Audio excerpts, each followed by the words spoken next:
Welcome back. Today, let's continue to discover the joy of lightning. In the previous lesson, we have looked into two processes that happen when lightning occurs. Firstly, electrostatic charging by rubbing due to friction. Secondly, electrostatic charging due to induction. I just want to point you to a very strange thing so you realize the air. You have learned in lower sec that air is actually an insulator of electricity. That means it doesn't allow charges to pass through them easily. Then, why is there still an electrical discharge?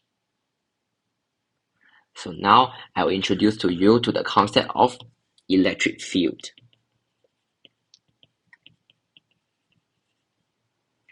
Electric field is a region of space where the charges experience an electric force. So here, if I put a charge, it will actually experiences an upward force because unlike charges attract each other. And you need to know the direction of electric field lines, which is from positive to negative. So in this case, if we are going to draw electric field line, it may look something like this. Okay, but you need to draw it in ruler and pencil in examinations.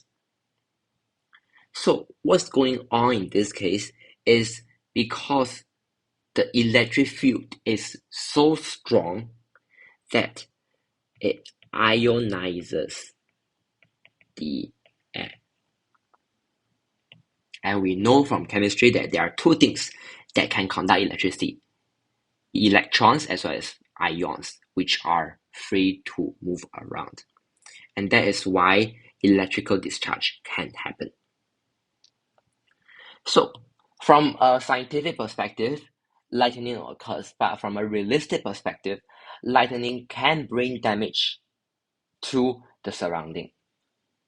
It is estimated that the temperature of a lightning can be up to 30,000 degrees. And if it hit on buildings, what happens? So buildings may catch fire, and this is undesirable. So we have actually come up with an application, a device which is called lightning rod, right, to minimize the damage that is caused by lightning. There are a few questions. First question is, why do the lightning prefer lightning rod to normal buildings? That I will attribute to the distance. Lightning rod is usually placed higher, right? So the distance from the cloud and lightning rod is actually shorter than the distance from the cloud to other buildings. Number two, what does lightning rod do? Okay, so introduce a little bit to you about earthing. So Earth is actually a reservoir of charges. So what is earthing? Earthing allows excessive charges to flow to the ground. So in this way, it minimizes the damage as the charges can pass directly from the tip of the lightning rod to the ground.